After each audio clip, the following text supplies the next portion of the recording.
Pembangunan tembok diselesaikan. Usaha-usaha membunuh Nehemia.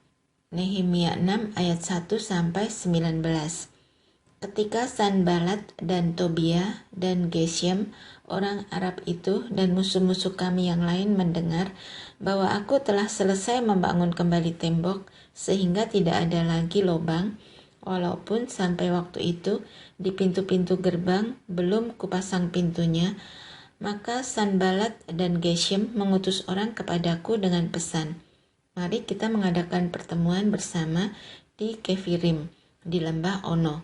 Tetapi mereka berniat mencelakakan aku. Lalu aku mengirim utusan kepada mereka dengan balasan, "Aku tengah melakukan suatu pekerjaan yang besar. Aku tidak bisa datang. Untuk apa pekerjaan ini terhenti oleh sebab aku meninggalkannya dan pergi kepada kamu?" Sampai 4 kali mereka mengirim pesan semacam itu kepadaku, dan setiap kali aku berikan jawaban yang sama kepada mereka. Lalu, dengan cara yang sama untuk kelima kalinya, Sanbalat mengirim seorang anak buahnya kepadaku yang membawa surat yang terbuka. Dalam surat itu tertulis, ada desas-desus di antara bangsa-bangsa dan Gasimo membenarkannya, bahwa engkau dan orang-orang Yahudi berniat untuk memberontak, dan oleh sebab itu membangun kembali tembok. Lagi pula menurut kabar itu, engkau mau menjadi raja mereka. Bahkan engkau telah menunjuk nabi-nabi yang harus memberitakan tentang dirimu di Yerusalem. Demikian, ada seorang raja di Yehuda. Sekarang, berita seperti itu akan didengar raja. Oleh sebab itu, mari kita sama-sama berunding.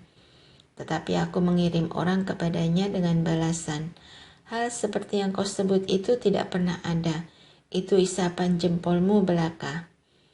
Karena mereka semua mau menakut-nakutkan kami, pikirnya, mereka akan membiarkan pekerjaan itu, sehingga tak dapat diselesaikan. Tetapi aku justru berusaha sekuat tenaga. Ketika aku pergi ke rumah Semaya bin Delaya bin Mehetabel, sebab ia berhalangan datang, berkatalah ia, "Biarlah kita bertemu di rumah Allah, di dalam bait suci, dan mengunci pintu-pintunya, karena ada orang yang mau datang membunuh engkau.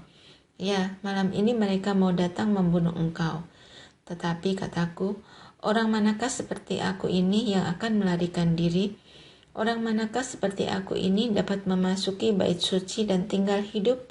Aku tidak pergi, karena ku ketahui benar bahwa Allah tidak mengutus dia. Ia mengucapkan nubuat itu terhadap aku karena disuap Tobia dan Sanbalat. Untuk ini dia disuap, supaya aku menjadi takut lalu berbuat demikian, sehingga aku berdosa.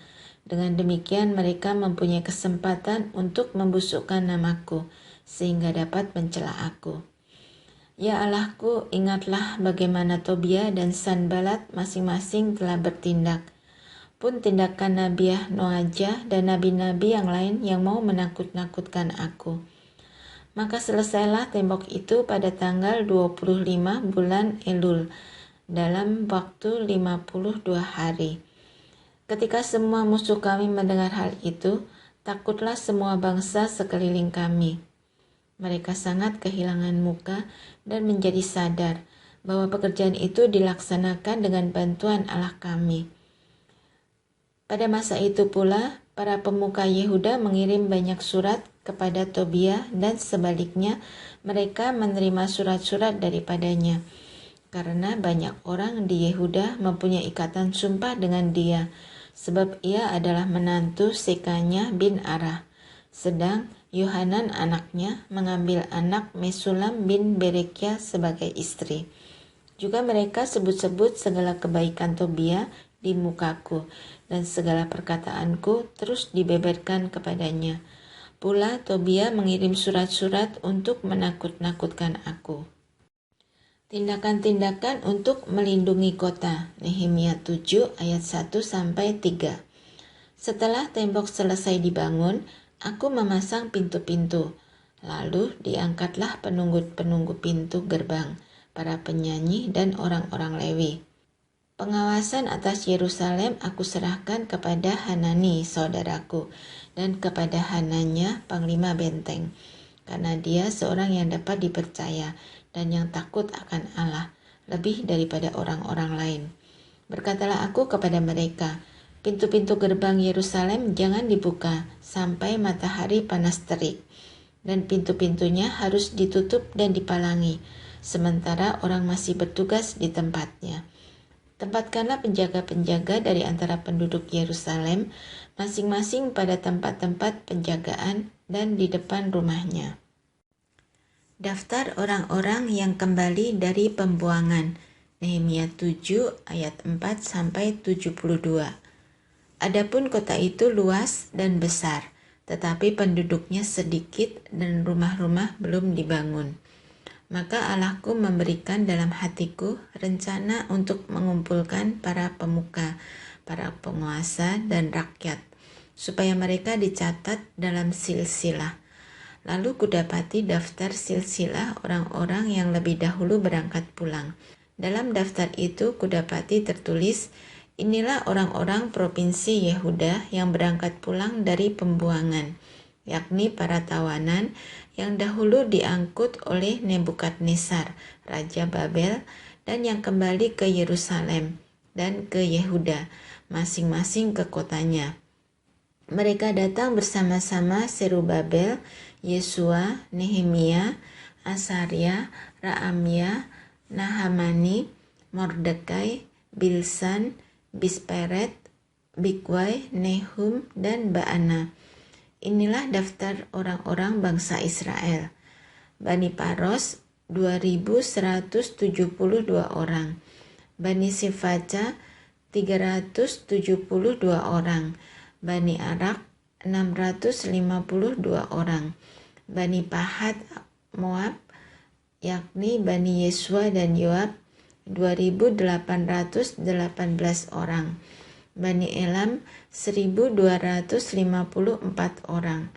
Bani Satu 845 orang. Bani Sakai 760 orang. Bani Binui 648 orang.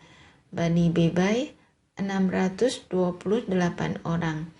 Bani Asgad 2.322 orang. Bani Adonikam 667 orang. Bani Bigwai 2.067 orang. Bani Adin 655 orang. Bani Ater, yakni Bani Hizkia 98 orang. Bani Hasum 328 orang. Bani Besai 324 orang. Bani Harif 112 orang. Bani Gibeon 95 orang. Orang-orang Betlehem dan Netofa 188 orang. Orang-orang Anatot 128 orang. Orang-orang Bet Asmawet 42 orang. Orang-orang Kiryat Yearim, Kefira, dan Beerot 743 orang. Orang-orang Rama dan Gaba 621 orang. Orang-orang Mikmas 122 orang. Orang-orang Betel dan Ai 123 orang. Orang-orang dari Nebo yang lain 52 orang. Bani Elam, yakni Elam yang lain 1.254 orang. Bani Harim 320 orang. Orang-orang Yeriko 345 orang. Orang-orang Lot, Hadid, dan Ono 721 orang. Bani Senaa 3.930 orang. Inilah para imam Bani Yedaya, yakni kaum keluarga Yesua 973 orang. Bani Imer 1.052 orang. Bani Pasihur 1.247 orang. Bani Harim 1.017 orang.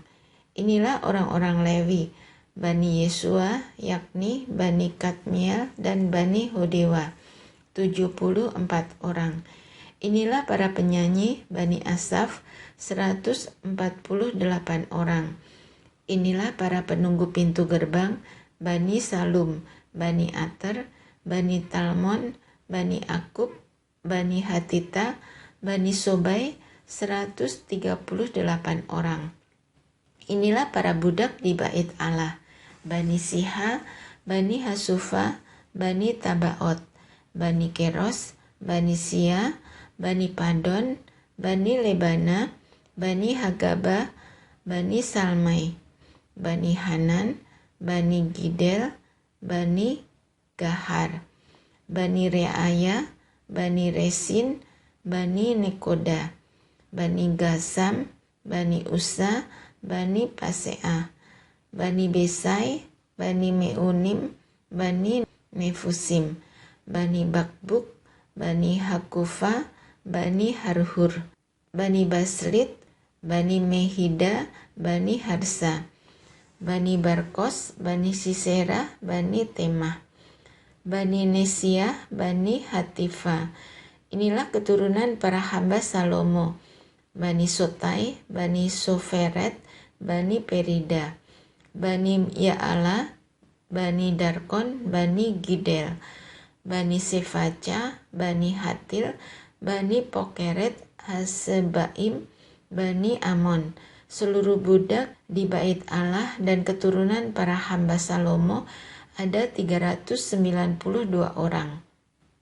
Inilah orang-orang yang berangkat pulang dari Tel Melah, Tel Harsa, Kerub, Adon, dan Imer. Tetapi mereka tidak dapat menyatakan apakah kaum keluarga dan asal-usul mereka termasuk bangsa Israel. Bani Delaya, Bani Tobia, Bani Nekoda, 442 orang. Dan dari antara para imam, Bani Habaya, Bani Hakos, Bani Barsilai. Bani Barsilai itu memperistri seorang anak perempuan Barsilai, orang Gilead itu. Dan sejak itu ia dinamai menurut nama keluarga itu. Mereka itu menyelidiki apakah nama mereka tercatat dalam silsilah, tetapi karena itu tidak didapati, maka mereka dinyatakan tidak tahir untuk jabatan imam. Dan tentang mereka diputuskan oleh kepala daerah bahwa mereka tidak boleh makan dari persembahan Maha Kudus sampai ada seorang imam bertindak dengan memegang Urim dan Tumim. Seluruh jemaah itu bersama-sama ada 42.360 orang. Selain dari budak mereka laki-laki dan perempuan yang berjumlah 7.337 orang. Pada mereka ada 245 penyanyi laki-laki dan perempuan. Mereka mempunyai 736 ekor kuda, 245 ekor bagal, 435 ekor unta, dan 6.720 ekor keledai. Sebagian dari kepala kaum keluarga memberi sumbangan untuk pekerjaan itu. Sedang kepala daerah memberi sumbangan untuk perbendaharaan 1.000 dirham emas, 50 buah bokor penyiraman, dan 530 helai kemeja imam. Pula beberapa kepala kaum keluarga memberi sumbangan untuk perbendaharaan pekerjaan itu 20.000 dirham emas dan 2.200 mina perak. Dan yang disumbangkan oleh orang-orang lain adalah 20.000 dirham emas, 2.000 mina perak, dan 67 helai kemeja imam.